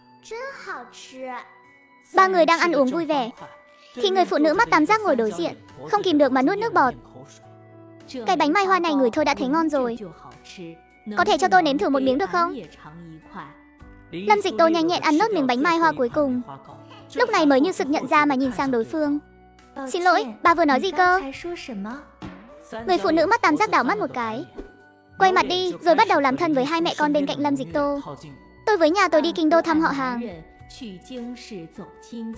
Các người là người kinh đô nhỉ?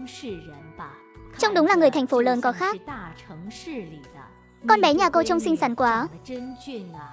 Mấy tuổi rồi, tên là gì thế? Người đàn ông mỏ nhọn ngồi bên cạnh bà ta, trông có vẻ lầm lì. Có điều đôi mắt cứ liên tục đánh giá trên người cô bé. Ánh mắt đó khiến Lâm Dịch Tô cảm thấy có chút không thoải mái một cách khó hiểu. Diêu Mạn Lâm tuy là người sời lời, nhưng trực giác cơ bản của phụ nữ thì cô ấy vẫn có. Cô ấy cũng không thèm đếm xỉa đến mụ già đối diện. Mụ già mắt tam giác thấy cả ba người đều không để ý đến mình, mới gượng cười một cái, không tiếp tục lên tiếng nữa. Sau khi trời tối, Lâm Dịch Tô chợp mắt một lúc. Không biết đã qua bao lâu, bên tai bỗng nhiên truyền đến một loạt tiếng động sột soạt. Cô gái lần đầu đi tàu hỏa tìm vị hôn. Phu ở thành phố, nhưng không ngờ giữa đường lại gặp phải bọn buôn người. Lâm Dịch Tố ngước mắt lên, liền thấy đôi vợ chồng đối diện đang đi tới. Cô lập tức bảo vệ Nguyệt Nguyệt vào trong lòng. Dương Mạn Lam ở phía trong cùng cũng lập tức bị tiếng động làm cho tỉnh giấc. Các người muốn làm gì? Hai người bọn họ thấy trộm không thành, liền định trực tiếp ra tay cướp. Nguyệt Nguyệt bị kinh hãi, một tiếng rồi khóc nức nở. Lâm Dịch Tô chộp lấy cánh tay của gã đàn ông mồm nhọn kia. Đau, xem anh kiêu ngạo đến mức nào kìa. Còn dám công khai cướp trẻ con. Mụ già mắt tam giác ở bên cạnh thấy người đàn ông của mình đã thất thủ, quay đầu định chạy trốn. Lâm Dịch Tô định đuổi theo, gã đàn ông bên cạnh bỗng nhiên rút từ trong túi ra một vật sắc nhọn. Lâm Dịch Tô tung một cú đá bay, gã đàn ông mồm nhọn vừa vặn đập trúng. Người mụ già mắt tam giác vừa mới đứng dậy, khi cảnh sát đường sắt chạy đến nơi, chỉ thấy một cô gái trẻ, trắng trẻo, gầy yếu đang dẫm chân lên hai người. Chuyện này là sao? Không phải nói có người đang cướp trẻ con sao? Chính là hai người bọn họ, vừa nãy thừa lúc mọi người đang ngủ say, định bè đưa bé gái này đi. Lúc đó sự việc xảy ra quá nhanh, đến khi chúng tôi hoàn hồn lại, thì hai người này đã bay ra ngoài, ngã lăn ra đất rồi. Hai người cảnh sát nhìn Lâm Dịch Tô với vẻ mặt không thể tin nổi. Đồng chí, cảm ơn cô đã kịp thời ra tay. Con phải phiền cô phối hợp với chúng tôi một chút, cùng đi đến tòa nhà hàng bên cạnh để làm bản tường trình. Lâm Dịch Tô gật đầu. Theo hai người họ đi tới tòa nhà hàng, nói rõ đầu đuôi ngọn ngành sự việc. Lúc quay lại tòa hành khách, Lâm Dịch Tô lại phát hiện Diêu Mạn Lâm đang khóc lóc dỗ dành Nguyệt Nguyệt đang nằm trên ghế. Nguyệt, con đừng làm mẹ sợ mà. Kẻ buôn người ngang nhiên cướp trẻ em trên tàu hỏa, không ngờ giây sau lại bị cô gái đá bay. Nhưng đứa trẻ lại bị kẻ buôn người dọa đến mức tứ chi co giật. Nguyệt trước đây có từng bị động kinh không? Bị từ lúc nhỏ, đã lâu rồi không phát bệnh. Chắc chắn là vừa rồi bị dọa sợ. Phải làm sao bây giờ đây? Vừa nói, tay vừa bắt đầu liều mạng ẩn giữ con gái, cố gắng khống chế không để cô bé phát bệnh. Không được ấn, như vậy sẽ làm cô bé bị thương. Lâm Dịch Tô nhanh chóng kiểm tra một lượt, xác định trong miệng không có dị vật, lúc này mới vội vàng lật đứa bé lại, điều chỉnh sang tư thế nằm nghiêng. Nguyệt đừng sợ, kẻ xấu đã bị các chú công an bắt rồi, không cần sợ nữa. Nhìn cô bé ban ngày còn hoạt bát đáng yêu, tặng kẹo sữa cho mình, trước mắt đã biến thành thế này. Trong lòng Lâm Dịch Tô cũng thấy rất khó chịu. Đợi Nguyệt bình tĩnh lại một chút, cô lấy ra bình nước chứa đầy linh tuyền của mình, chuẩn bị mớm cho cô bé ít nước. Dừng tay, đứa trẻ này đang lên cơn động kinh. Bây giờ cô cho nó uống nước thì có ích gì? Bộ nhỡ bị sặc thì sao? Động tác của Lâm Dịch Tô khựng lại. Lời người đó nói không phải là không có lý. Nước bình thường thì không cần thiết phải mớm, nhưng đây là nước cứu mạng. Cô bé đổ quá nhiều mồ hôi, sắp kiệt sức rồi. Mớm ít nước đường để bổ sung thể lực, còn có thể trấn an cảm xúc. Nói xong cô liền mớm nước vào miệng Nguyệt. Sau khi uống liên tục mấy ngụm, Nguyệt đã ngừng co giật, nhưng sắc mặt vẫn còn tím tái. Chị nhớ lại lúc vừa thu dọn không gian, bộ kim bạc mà ông nội của nguyên chủ để lại. Nguyệt hiện vẫn chưa thoát khỏi nguy hiểm. Chị muốn dùng châm cứu để thử xem sao. Dương Mạn Lâm đã hoàn toàn hoảng loạn. Thấy phương pháp vừa rồi của chị đã giúp Nguyệt thuyên giảm không ít, nhưng cô ấy nảy sinh lòng tin với chị một cách kỳ lạ. Được, cầu xin cô nhất định phải cứu lấy Nguyệt. Con bé phát bệnh chưa bao giờ lâu như lần này. Lâm Dịch Tô tìm đúng huyệt nội quan, tay phải cầm kim vững vàng, đâm chuẩn xác kim bạc vào huyệt khoảng nửa thốn. Thấy tay chị không ngừng nghỉ, lại cầm kim bạc lên, đâm vào huyệt hợp cốc và huyệt thái xung. Tiếp đó cô gái xoay nhẹ kim. Thời gian từng phút từng giây trôi qua, xung quanh có tiếng xì xào nghi ngờ khiến Diêu Mạn Lâm càng thêm căng thẳng. Bỗng nhiên, mí mắt Nguyệt khẽ động đậy, mở mắt ra, đôi mắt đã khôi phục lại vẻ trong trẻo, linh động. Lâm Dịch Tô nhanh chóng rút kim ra. Nguyệt giỏi quá, chị chưa thấy cô bé nào kiên cường như em. lúc châm kim mà chẳng hề cử động chút nào. Con cảm ơn chị ạ. Nghe thấy tiếng của con gái, Diêu Mạn Lâm không kìm được mà bật khóc nức nở. Cảm ơn em gái. Nếu không có em, chị cũng không biết phải làm sao mới tốt nữa. Lâm Dịch Tô gãi gãi đầu, cứ cảm thấy có chỗ nào đó không đúng lắm. Con gái gọi mình là chị, người mẹ lại gọi mình là em gái. Mối quan hệ này phải tính thế nào đây? Xung quanh lập tức vang lên tiếng vỗ tay như sấm dậy. Cô gái này thật là giỏi quá. Vừa nãy chúng tôi đều đã hiểu lầm cô rồi. Không ngờ cô còn thực sự có tài. Tuổi còn trẻ mà y thuật đã cao siêu như vậy. Lợi hại, thật lợi hại. Lâm Dịch Tô nhìn quanh môi trường xung quanh, đứng dậy đi tìm nhân viên phục vụ trên tàu. Đồng chí, có thể phiền anh đổi cho họ một giường nằm được không? Đứa trẻ này cần một nơi yên tĩnh và rộng rãi để nghỉ ngơi một lát. Hai người đợi tôi một chút, tôi đi tìm trưởng tàu để xem có thể điều phối một chút không.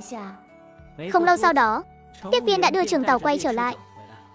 Nhìn cô bé đang nằm trên ghế, trưởng tàu cuối cùng cũng gật đầu. Có thể đưa bé đi theo tôi. Trưởng tàu, liệu có thể bổ sung một vé cho đồng chí này luôn không? Vừa nãy chính cô ấy đã giúp bắt kẻ buôn người, còn cứu cả con gái tôi nữa. Có cô ấy ở đây mẹ con tôi mới yên tâm được. Tiền vé của cô ấy tôi sẽ trả. Trong mắt Lâm Dịch Tô cũng tràn đầy sự khao khát đối với giường nằm. Đúng đó trưởng tàu, tình trạng của đứa bé vừa mới ổn định, tôi có thể giúp trông nom cùng. Trưởng tàu liếc nhìn một cái, lúc Lâm Dịch Tô xảy ra chuyện ông ấy cũng đã chạy đến. Mọi hành động của cô gái này ông đều thu vào tầm mắt. Hai người dẫn đứa trẻ đi theo tôi. Vừa đến trước toa giường nằm, trưởng tàu bỗng nhiên nhìn hai người với vẻ mặt nghiêm nghị. Hai vị đồng chí, có một tình huống tôi cần nói trước với hai người. Giường này vốn dĩ không được cho người ở. Chúng tôi cũng đã cân nhắc đến tình cảnh đặc biệt của hai người. Lát nữa sau khi vào trong, hai người không được nói chuyện phiếm với người bên trong, cũng không được nghe ngóng lung tung, chỉ cần nghỉ ngơi ngủ là được. Cô gái khó khăn lắm mới có được một chỗ trong toa giường nằm. Trưởng tàu lại dặn đi dặn lại rằng họ chỉ được ngủ, không được phát ra tiếng động. Hai người cảm thấy kỳ lạ, chỉ nghĩ rằng trong toa giường nằm có nhân vật lớn nên gật đầu đồng ý. Trong toa xe đèn đã tắt từ lâu. Lâm Dịch Tô sắp xếp cho hai mẹ con ở giường dưới, còn mình thì lần mò leo lên giường trên. Đợi khi mắt đã thích nghi với bóng tối, lúc này mới phát hiện giường trên và giường dưới đối diện mỗi bên có một người đang nằm. Bên cạnh giường dưới còn có một người đàn ông đang tựa vào, nhắm mắt dưỡng thần. Sao cảm thấy đường nét của người đàn ông này có chút quen mắt? Hình như đã gặp ở đâu rồi. Đầu của đối phương khẽ cử động. Lâm Dịch Tô vội vàng nằm xuống, nhắm mắt lại, lặng lẽ lắng nghe động tĩnh trong toa giường nằm một lát, mới chìm sâu vào giấc ngủ. Sáng hôm sau khi thức dậy, Lâm Dịch Tô đụng thẳng đầu vào vách ngăn phía trên. Cô ngượng ngùng xoa xoa đầu. Vừa quay đầu lại đã thấy người đàn ông ngồi ở giường dưới tối qua, đang ngẩng đầu nhìn cô. Chẳng phải đây là ở Ngô Tiệm Cơm Quốc Doanh, vị quân nhân đã mua mì thịt sợi cho mình sao?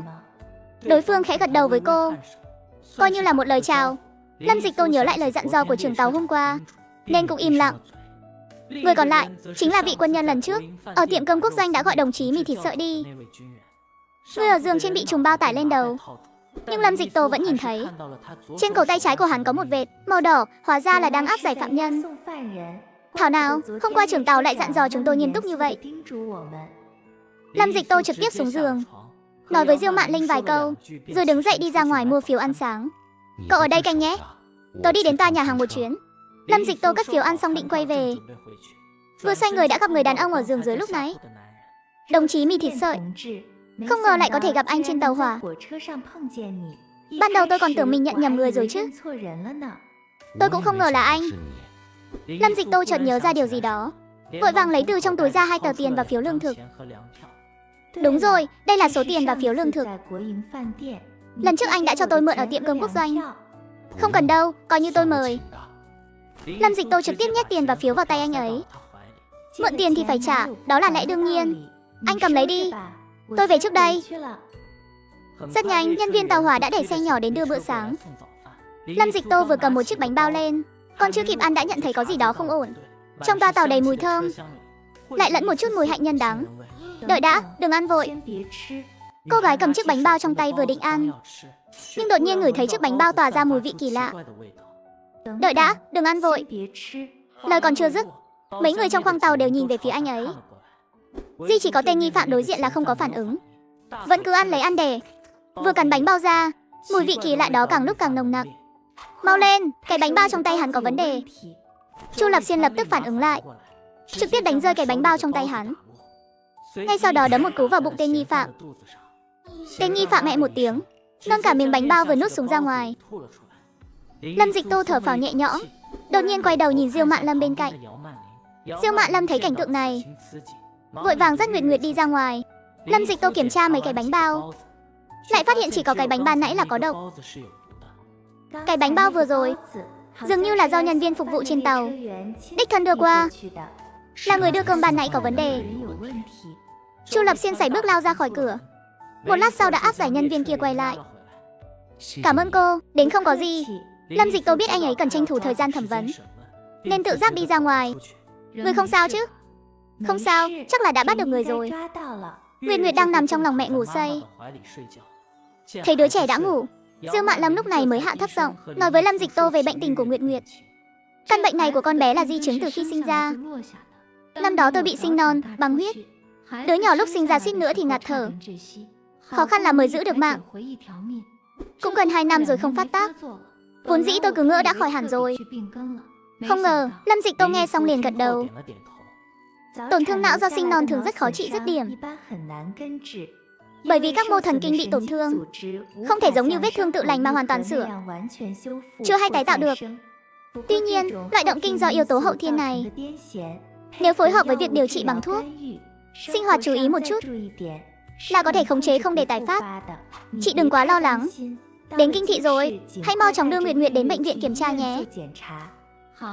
Đúng rồi, chị định đến kinh thị làm gì vậy? Mê mơ. Cô đừng hiểu lầm, tôi thấy cô là con gái một mình đến kinh thị. Nếu có khó khăn gì thì cứ đến tìm tôi. Nói rồi, chị ấy đưa thông tin liên lạc của mình cho cô. Lâm Dịch Tô nhìn địa chỉ trên giấy, cảm thấy có chút quen mắt, liền lấy địa chỉ của mình ra xem thử một chút. Cô muốn đến đại viện này sao? Đúng vậy, chỗ này tôi biết. Thế này đi, xuống tàu hỏa cô cứ đi cùng tôi. Tôi sẽ tiện đường đưa cô qua đó. Được, ở toa tàu phía bên kia. Chu Lê Xuyên đang khẩn trương thẩm vấn 2 tên đó. Kẻ hạ độc căn bản không phải là nhân viên trên tàu, mà là kẻ đã đánh ngất người rồi giả mạo giữa đường. Trên một chuyến tàu đông đúc thế này, nếu không có đồng bọn, chỉ dựa vào một người thì căn bản không thể hoàn thành nhiệm vụ. Thời gian gấp rút, nhiệm vụ nặng nề, trong tình huống đặc biệt chỉ có thể sử dụng biện pháp mạnh. Từ Bắc dùng thân hình hộ pháp chắn chặt cửa ra vào. Chỉ nghe thấy từ phía sau liên tục truyền đến tiếng rên rỉ đau đớn và tiếng khớp xương kêu răng rắc. Tiếng bước chân, tôi khai đây. Lúc này, Lâm Dịch Tô và Diêu Mạn Lâm đang trò chuyện vui vẻ. Nguyệt Nguyệt, sau này cháu cứ gọi cô là cô Tô Tô nhé. Còn cô gọi mẹ cháu là chị Mạn Lâm. Dạ, cô Tô Tô. Lâm Dịch Tô đáp lời, đang định đứng dậy đi vệ sinh, khi lại thấy đồng chí mì thịt sợ đến người lẽ ra phải đang thẩm vấn tội phạm ở toa giường nằm. Lúc này đột nhiên xuất hiện cách đó không xa. Liên tưởng đến việc vừa rồi cũng có cảnh sát tuần tra qua lại, cô nhanh chóng hiểu ra vấn đề. Theo bản năng, cô đảo mắt tìm kiếm trong toa tàu một lượt, phát hiện phía trước có một người đàn ông hành tung kỳ lạ. Thì thoảng lại liếc nhìn ra ngoài cửa sổ, rồi lại nhìn đồng hồ, có vẻ như đang rất vội vã muốn xuống tàu.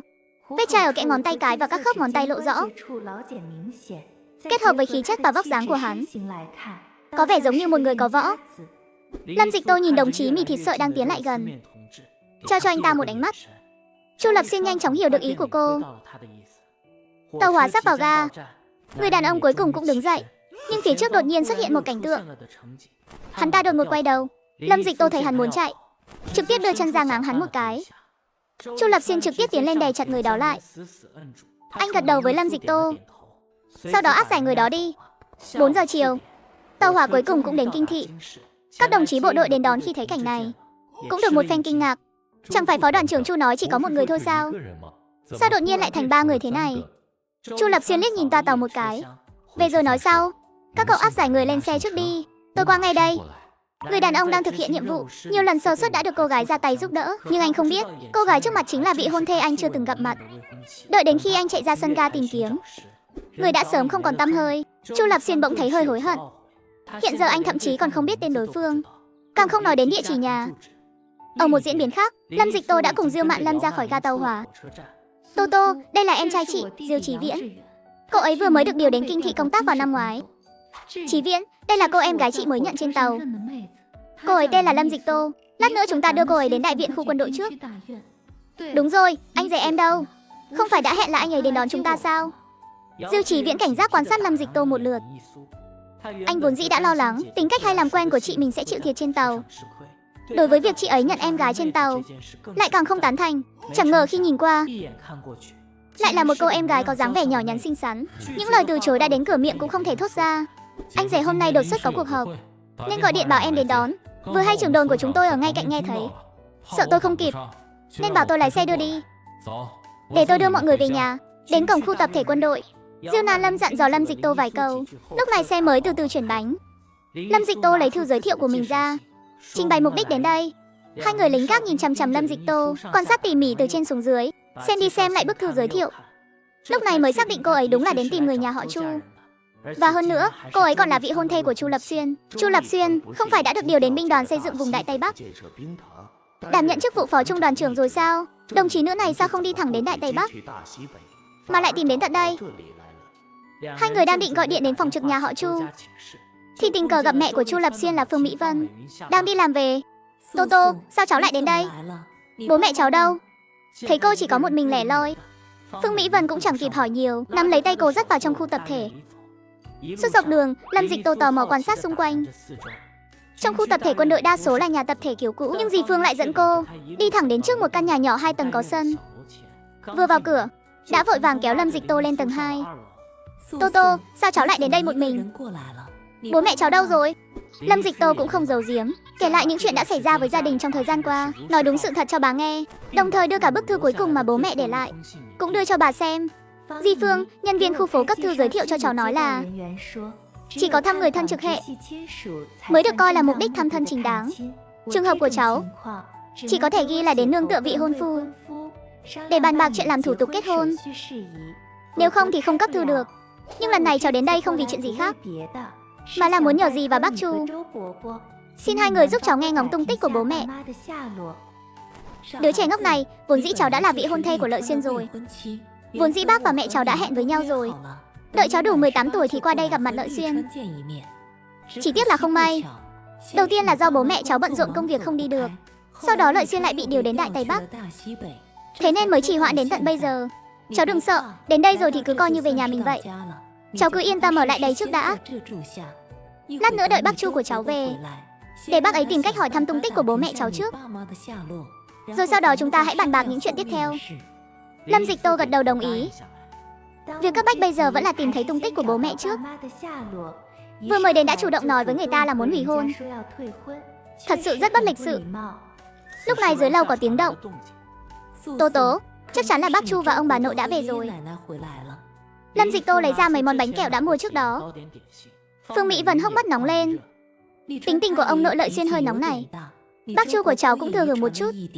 Ở trong quân đội lâu rồi ai cũng thế cả. Cháu đừng sợ nhé. Mê mâng, bác Phương, cháu biết rồi ạ. Tố Tố, đây là ông Chu và bà Chu, bố mẹ của bác Chu. Quốc Lương, đây chính là Tố Tố mà em thường nhắc với mọi người đấy. Lâm Dịch Tô, con bé vừa mới đi tàu hỏa từ Ngô Thành tới. Lâm Dịch Tô xách bánh kẹo bước tới, ngoan ngoãn chào hỏi mọi người. Mọi người thấy Lâm Dịch Tô đến đây một mình, trong lòng đại khái đoán được chắc chắn trong nhà đã xảy ra chuyện gì đó, nhưng cũng không gặng hỏi ngay trước mặt cô.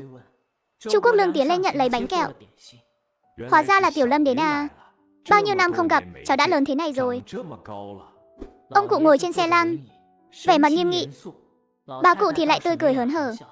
Sau khi Lâm Dịch Tô ăn tối xong, cô liền lách mình đi vào không gian, tắm rửa một cách sảng khoái. Vừa mới từ không gian trở ra, đã nghe thấy bên cạnh truyền đến tiếng bàn tán rì rầm.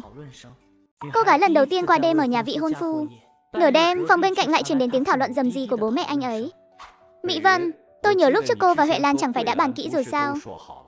Chuyện hôn sự của hai đứa nhỏ không được ép buộc, đợi sau khi gặp mặt, cả hai bên đều đồng ý mới tính.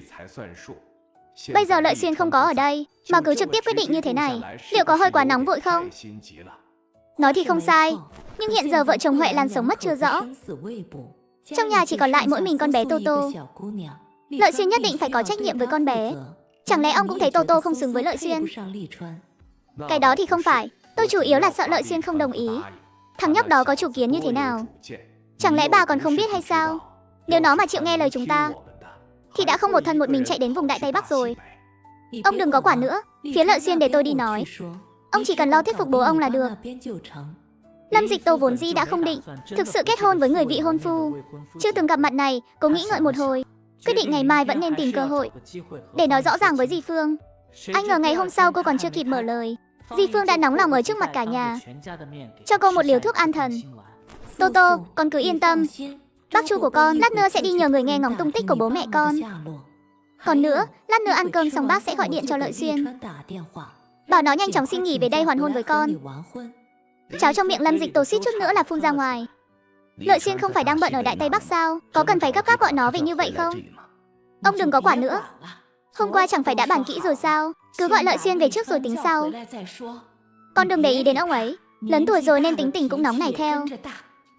Ông Chu, bà Chu, bác Chu, Di Phương, lần này con đến thực sự không phải vì chuyện kết hôn.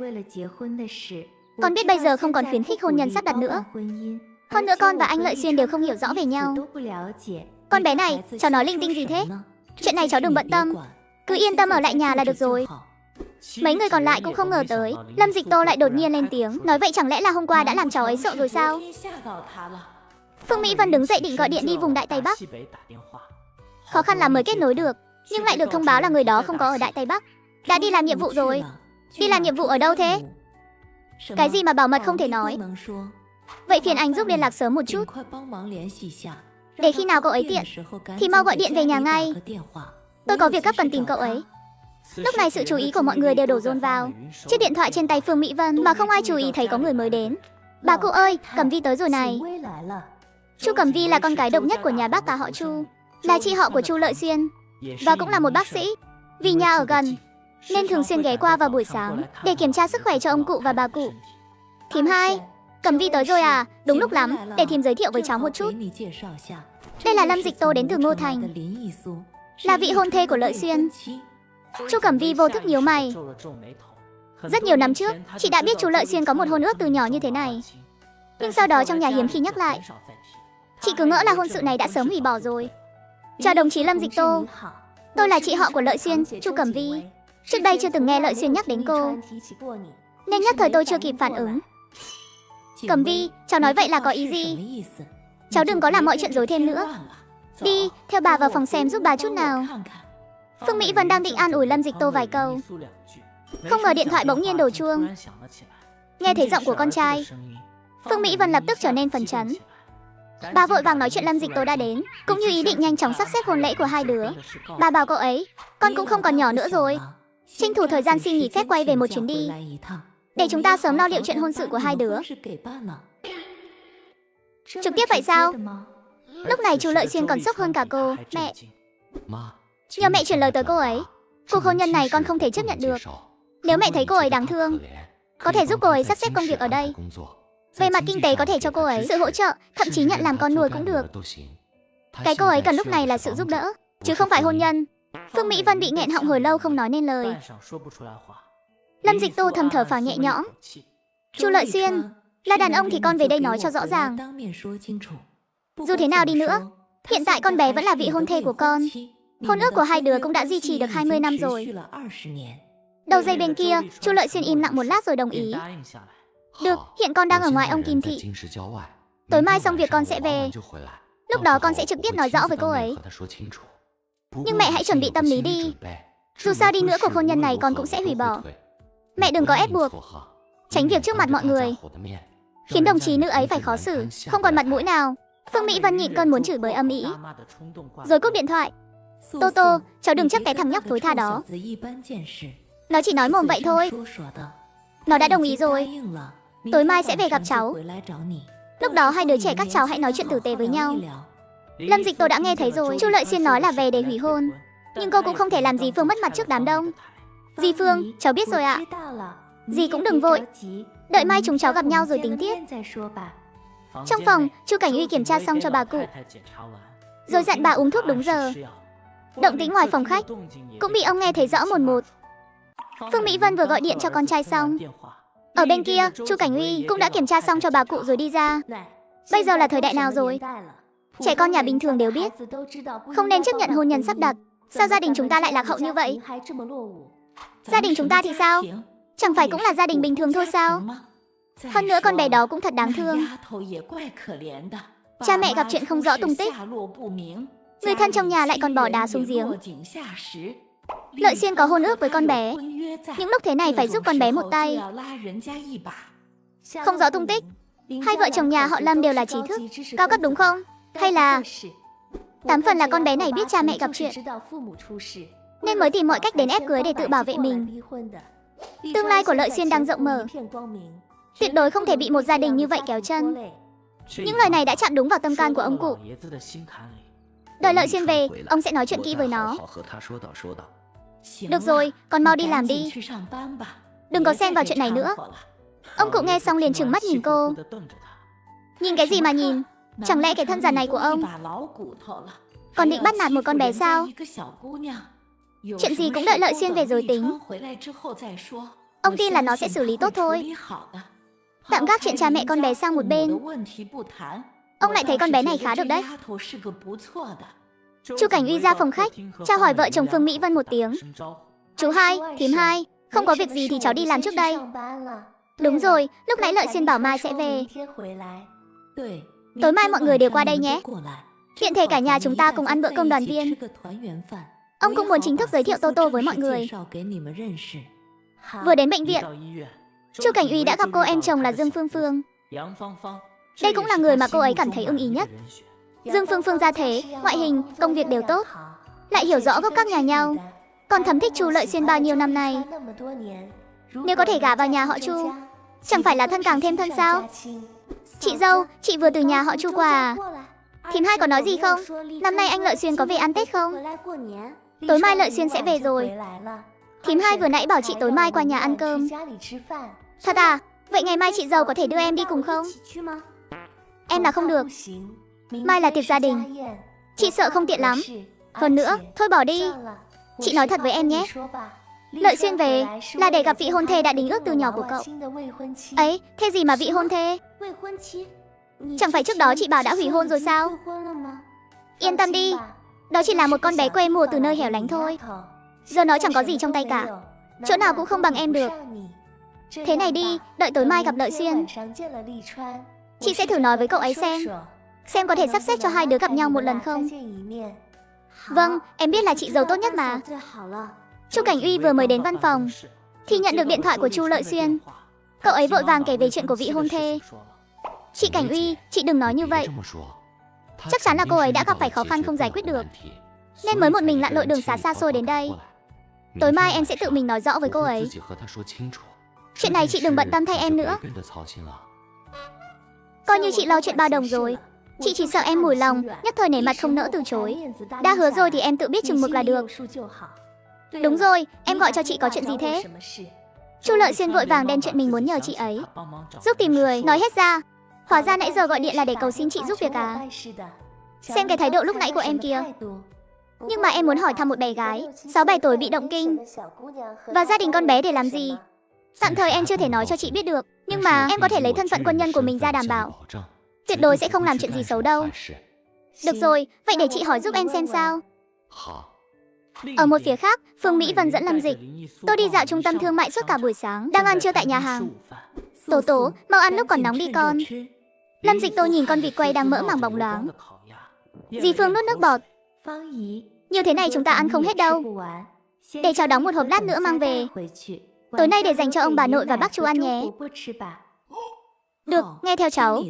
Lâm Dịch tôi cầm lấy chiếc hộp bên cạnh bắt đầu đóng gói. Tố Tố, đủ rồi, ông bà nội cháu sức khỏe không tốt. Cùng lắm là nếm thử một chút thôi, không ăn được nhiều vậy đâu. Đúng rồi dì Phương, sức khỏe của ông bà nội bị làm sao vậy à? Ôi, những năm trước đó, ông cụ vì kháng chiến mà bôn ba ngược xuôi. Bà cụ chỉ có thể một mình nuôi nấng mấy đứa con. Khi đó điều kiện khổ cực, giữa tháng chạp giá rét, bà ấy đi giặt quần áo thuê cho nhà địa chủ. Chẳng may trượt chân ngã xuống sông. Tuy đã được cứu lên, nhưng cũng để lại mầm bệnh trong người. Mỗi năm cứ vào thu là dễ bị khó thở. Thảo nào đêm qua lúc cháu ngủ, lại nghe thấy tiếng có người ho. Hóa ra là bà cụ. Vậy còn chân của ông Chu là bị làm sao à? Đó là vết thương do súng năm xưa. Hồi kháng chiến chân bị thương. Vì mảnh đạn chưa được lấy ra hết, nên giờ cứ trời mưa gió là lại đau dữ dội. Lúc trước dì nói với cháu là ông ấy nóng tính, Chủ yếu cũng là vì nguyên nhân này. Lâm Dịch Tô gật đầu, không nói gì thêm nữa. Lợi Xuyên năm nay 25 tuổi, tính tuổi mụ thì đã 27 rồi. Cháu xem ông bà nội nó giờ sức khỏe kém thế này, cứ tiếp tục độc thân mãi, liệu hai ông bà có đợi được đến ngày đó không? Và lại giờ nó còn bị điều đến vùng Tây Bắc hoang vắng, binh đoàn xây dựng, điều kiện lại càng gian khổ hơn. Di chỉ mong có ai đó biết quan tâm, biết chăm sóc ở bên cạnh nó. Anh Lợi Xuyên đúng là không dễ dàng gì, nhưng anh ấy tuổi trẻ đã làm đến chức phó đoàn, chắc chắn có năng lực xử lý tốt những việc này. Phương Mỹ Vân mỉm cười, chỉ nghĩ là anh ấy da mặt mỏng nên thấy ngại. Ăn cơm xong, hai người liền xách những món đồ đã mua, túi lớn túi nhỏ đi về nhà. Vừa bước vào sân, Lâm Dịch Tô thấy một người đàn ông trẻ lạ mặt đang ở trong sân, đang dỗ dành khiến ông cụ và bà cụ vui vẻ. Thằng nhóc này là con trai út phòng thứ 3 nhà họ Chu, bình thường toàn lêu lổng chẳng làm nên trò trống gì. Nó mà làm cháu không vui thì cứ bảo bác nhé. Thím hai, mọi người sao giờ mới về? Cháu đợi lâu lắm rồi đấy. Chẳng phải vì chị Tô Tô của cháu mới tới sao? Nhiều đồ đạc không tiện mang theo hết được, nên hai bác cháu vừa đi mua ít đồ dùng sinh hoạt. Chu Nguyệt Phong liếc nhìn Lâm Dịch Tô một cái. Hồi sáng Chu Cảnh Uy có gọi điện cho cậu ta, nói là hôn thê từ bé của Chu Lợi Xuyên đã tìm đến tận nhà để ép cưới. Nghĩ đến anh Lợi Xuyên mà mình thần tượng từ nhỏ, giờ lại bị ép lấy một người mình không thích. Cậu ta là người đầu tiên phản đối. Được rồi thím hai, chị Tô Tô mới chân ướt chân rào đến đây, chắc chắn là còn lạ lẫm với nơi này lắm. Anh Lợi Xuyên không có nhà, để cháu thay anh ấy dẫn chị Tô Tô đi dạo loanh quanh, cho chị ấy quen dần với môi trường. Phải công nhận là cái thằng Chu Nguyệt Phong này rất khéo nịnh người lớn. Vài câu nói đã đánh trúng tâm lý của Phương Mỹ Vân. Được thôi, tôi cũng đang muốn đi dạo quanh khu này. Nguyệt Phong, cháu nhớ chăm sóc Tô Tô cho tốt. Con bé mà rụng sợi tóc nào là bác không để yên đâu.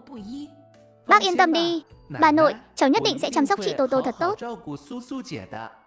Sau đó Chu Nguyệt Phong dẫn Lâm Dịch Tô đi thẳng tới sân tập của khu tập thể.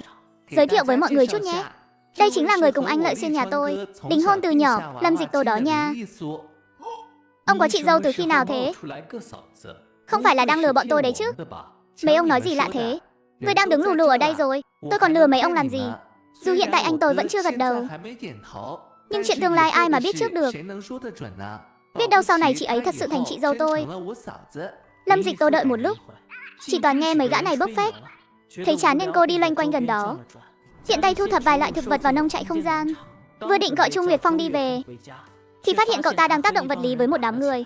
Lâm Dịch Tô vốn không muốn xen vào vì Chu Nguyệt Phong hôm nay dẫn cô tới đây cũng chẳng có ý tốt gì, nhưng nghĩ lại thì bà cụ đối xử với cô cũng khá tốt. Ai bảo cậu ta ăn của người ta nên phải nể mặt chứ. Trời không còn sớm nữa, các người định đánh nhau đến bao giờ? Cô là ai? Liên quan gì đến mày? Cô ấy là vợ sắp cưới của Chu Lập Xuyên, không liên quan gì đến chuyện hôm nay. Các người mau dừng tay lại. Eo ơi, tôi cứ tưởng là ai, hóa ra là vợ sắp cưới của phó trung đoàn trưởng Chu à. Chu Nguyệt Phong, mày đi đánh lộn mà còn dắt theo chị dâu tương lai nữa hả? Sao không giới thiệu cho anh em làm quen sớm một chút?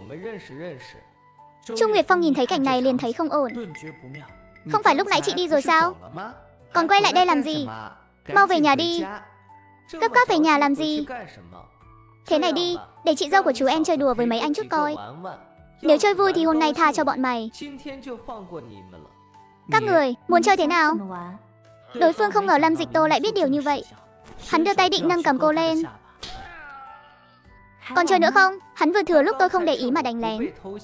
Mấy đứa đâu, xông lên cho tao. Một lúc sau, trên sân tập vang lên những tiếng gào thét liên hồi. Thế này là sao hả Nguyệt Phong? Chị dâu tương lai này của mày là người thế nào vậy? Không phải mày bảo với bọn tao rằng cô ta chỉ là một đứa con gái bình thường thôi sao? Chu Nguyệt Phong cũng ngẩn người. Cậu ta chỉ biết nhà Lâm Dịch Tô gặp chuyện, mới lặn lội đường xa xôi đến thành phố Kinh tìm anh Lập Xuyên để kết hôn. Đâu có ngờ cô ấy lại lợi hại như vậy. Lâm Dịch Tô liếc nhìn mấy kẻ đang nằm bò dưới đất, rồi quay người rời đi. Chu Nguyệt Phong hớt hải chạy theo sau. Chị dâu, chị đợi em với. Đừng gọi chị dâu, gọi tôi là chị. Vâng chị dâu. À không chị Tô, nãy chị ra tay đỉnh thật đấy.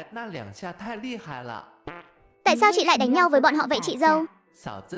À không, chị Tô, là bọn họ bắt nạt phụ nữ trước.